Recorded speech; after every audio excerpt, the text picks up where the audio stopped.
రోజులైతే 6 రోజులైతే ఏడాది అయిపోతుంది. మీరు ముఖ్యమంత్రి మాట్లాడితేనే పాలమూరు బిడ్డను నల్లమల్ల బిడ్డను నేను హుంకరిస్తున్నా, పులులు సింహాలని చూసిన వాళ్ళు మానవ మృగాలైతే ఎవడు మానవ మృగం ఉన్నాడు?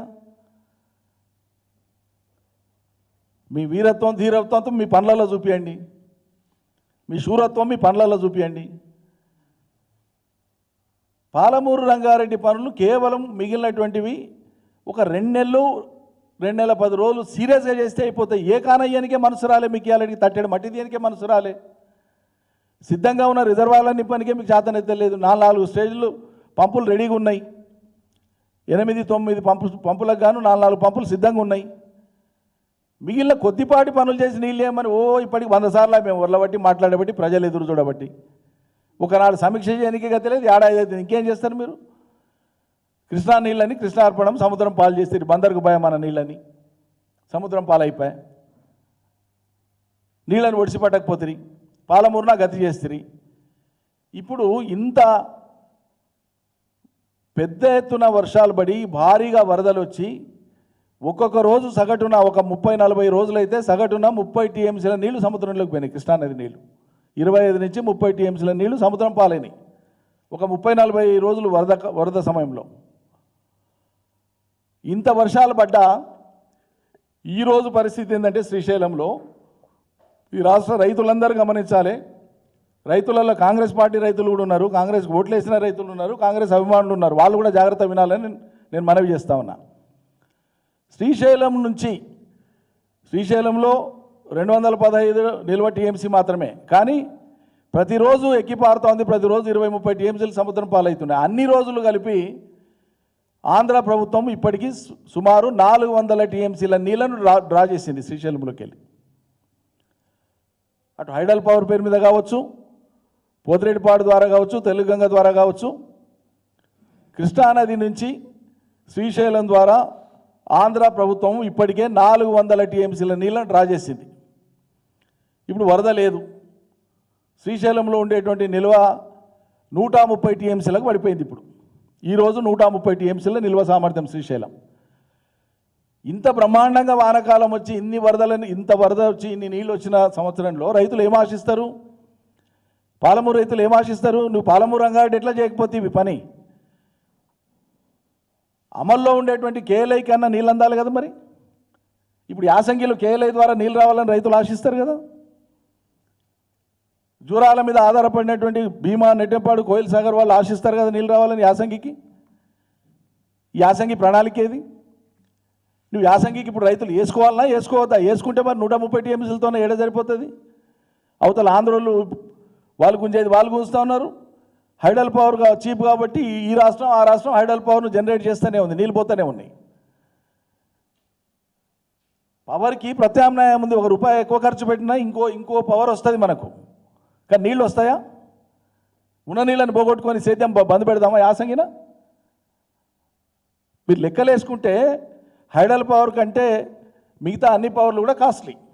హైడల్ పవర్ చీప్ కాబట్టి మేము చీప్ ఉంది కాబట్టి ప్రొడ్యూస్ చేస్తున్నాం అంటారు. మరి నీళ్ళు ఎక్కడి నుంచి వస్తాయి? యాసంగికి నీళ్లు కావాలంటే నీళ్లు ఒడిసి పట్టుకోవాలన్నా లేదా? నీళ్ళు ఆదా చేసుకోవాలన్నా లేదా?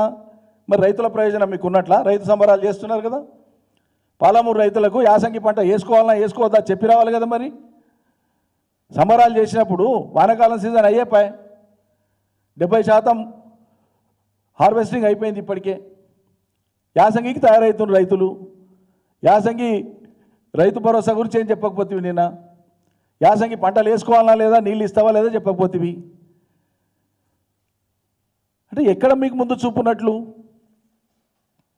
ఏ ముందు చూపుతో మీరు పాలమూరు రైతులకు కానీ తెలంగాణ రైతులకు కానీ మీరు దారి చూపిస్తున్నారు లేదా భరోసా ఇస్తున్నారు? ఇంకో ముఖ్యమైనటువంటిది, ఈ సన్నబొడ్లకు సర్కారు కొంటది మేము బోనస్ ఇస్తాం, సర్కారు కొంటది మేము బోనస్ ఇస్తామని ఆశలు పెట్టి తీరా వీళ్ళు చేస్తున్నది చేసింది, ఇదివరకు చేసింది ఇప్పుడు ఇంకా చేస్తున్నది కళాలలా. వడ్లు వస్తే సంచులు లేవని, కాంటాలు అయితే లేవని, మిల్లర్లు ఆపుతున్నారని రకరకాల కారణాలు చెప్పి కల్లాలకు వడ్లు తీసుకుపోయినటువంటి రైతులు పడిగాపులు కాసేటట్లు చేశారు ఒక ఉద్దేశపూర్వకంగా పథకం ప్రకారంగా. అంటే మాయిశ్చర్ మొత్తం పోయినాక కూడా ఏమీ లేకుండా జీరో మాయిశ్చర్కి వచ్చినాక కూడా 14% పర్మిసిబుల్. జీరో మాయిశ్చర్ ఉంటే కూడా అంటే అసలు ఇక మాయిశ్చర్ కంటెంటే లేదు దాంట్లో, కంప్లీట్గా 100% డ్రై అయినాయి అనుకునేటువంటివి ఉంటే రైతుకు తూకం తగ్గిపోతుంది. 14% అంటే ఎంత తగ్గిపోతుంది. ఇక దీనికి బోర్ల పోసేది ఎందుకని చెప్పి దళారులను మిల్లర్లను ఆశ్రయించి 2300 2400కి రైతులు అమ్ముకున్నారు చాలా మటుకు. అంటే వీళ్ళ ఉద్దేశం ఏంది, ఇస్తాము కొంటామని చెప్పడమే కానీ ఎక్కువ మంది కొనుగోళ్లకు రాకుండా నివారించే పరోక్ష మార్గాలు ఏంది అనేది వెతికి దాన్ని అమలు చేశారు. ఈ ఏడాది కాలంలో కరెంటు అస్తవ్యస్తంగా వచ్చిన కారణంగా రాత్రిపూట మోటార్లకు పోయి పాములు కరిసి కరెంటు షార్ట్లు తగిలి పురుగుమందు దాగి రకరకాలుగా సుమారు 565 మంది రైతుల మరణాలైనాయి నిన్నటి దాకా. ఈ సర్కారు కొలువు తీరినప్పటి నుంచి ఇప్పటిదాకా జరిగినటువంటి రైతు మరణాలు 565.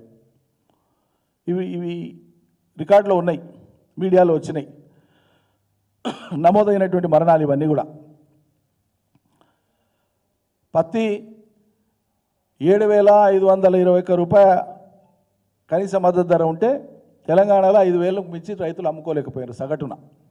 ఉత్తన 5,500 అమ్ముకున్నారు, ఉత్తన 4,800 అమ్ముకున్నారు. సగటున 5,000 రూపాయలకు మించి క్వింటాల్ పత్తి అమ్ముకోలేదు తెలంగాణ రైతులు. ఎంఎస్పి మళ్ళీ 7,521 రూపాయలకు అమ్మాలి కదా, ఎందుకు చర్యలు తీసుకోలే?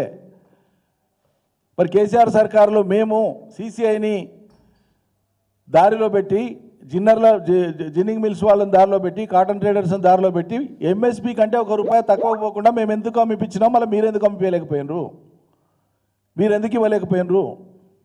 మక్కలకి ఏది మద్దతు ధర మీరు ప్రకటించినటువంటిది? మరణించిన రైతుల బీమా ఎందుకు జమ కావట్లేదు? అడ్వర్టైజ్మెంట్లలో జమ అవుతుంది రైతుల బీమాకి ఇంత అని, రైతుల ఖాతాలకు ఎందుకు జమ కాలేదండి?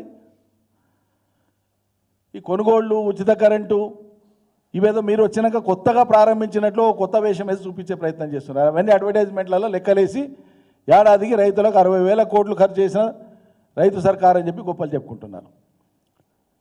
ఇంకో దిక్కేమో వాస్తవంగా ఇది ఎంత డొల్లతనం అనేది మేము ఆనాడు కూడా చెప్పినాము. కానీ రూపాయి వచ్చేకాడ ఇంకో రూపాయి అదనంగా వస్తుంది అంటేనంటే కష్టపడేటువంటి ప్రజలు ప్రత్యేకంగా రైతులు ఆశపడతారు, తప్పులేదు వాళ్ళ ఆశలో, వస్తుందేమో అనే ఒక నమ్మకం. కానీ అది ఎట్లా వస్తుంది, సాధ్యమా అసాధ్యమా అనేటువంటి మీమాంసలోకి పోరు రైతులు. దాంతోనే వాళ్ళకి ఎలా మోసం జరిగిపోయింది. ఎన్నికలలో అని చెప్పారు రైతు భరోసా 10,000 బదులు 15,000 అన్నారు, రైతు కూలీలకు ఇస్తామన్నారు, కౌలు రైతులకు ఇస్తామన్నారు. సరే దాంతోపాటు బోనస్ చెప్పుకొచ్చింది, ఇవన్నీ చెప్పాను. బోనస్ ఇచ్చేటప్పుడు సన్నవడ్లకు అన్నారు, ముందు సన్నవడ్లకు అనలే బోనస్ అన్నారు, వరి మొత్తానికి బోనస్ అన్నారు. తర్వాత మాట మార్చి సన్నవడ్లకు మాత్రమే అన్నారు.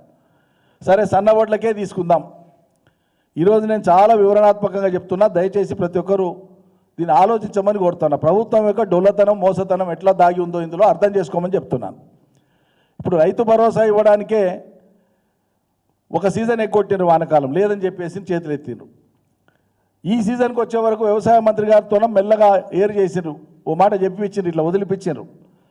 మాకు బోనస్ పైసలే చాలా దండిగా వస్తున్నాయి, ఇంకా మాకు రైతు బంధు ఎందుకు అని అంటున్నారు కొంతమంది అని. అంటే రైతులే అట్లా అంటున్నారని ఒక మాట ప్రచారం చేసి దాన్ని ఎగ్గొట్టడానికి ఒక ప్రణాళిక వెళ్తున్నారు. సన్నాలకు మీరు ఇవ్వదలుచుకున్నటువంటి బోనస్ నిజమే అయితే 2-3 సూక్ష్మమైనటువంటి అంశాలు నేను మీ దృష్టికి తీసుకొని వస్తున్నా. మన రాష్ట్రంలో మొత్తం సాగైనటువంటి వరి ప్రభుత్వ లెక్క నేను చెప్పేది 66,78,000 ఎకరాలలో వరి సాగైంది. ప్రభుత్వం విడుదల చేసినటువంటి లెక్క నేను చెప్పేది.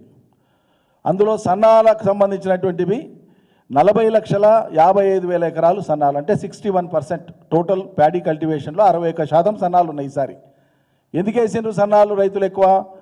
ప్రభుత్వం బోనస్ ఇస్తుందన్నందుకు ఆశపడేసిండ్రు. ఇందులో సీడ్ కోసం ఉండేటువంటి, అంటే విత్తనాల కోసం పోయేటువంటి మార్కెట్కి అమ్మకానికి రాకుండా విత్తన సంస్థలకు, ప్రైవేట్ కానీ ప్రభుత్వం కానీ విత్తన సంస్థలకు అమ్మేటువంటి వరి సుమారు 4.5 లక్షల ఎకరాలలో ఉంటుంది. అంటే అప్పుడు మనకు మిగిలేది నికరంగా 36 లక్షల ఎకరాలలో ఉండేటువంటి వరి ఉంటుంది.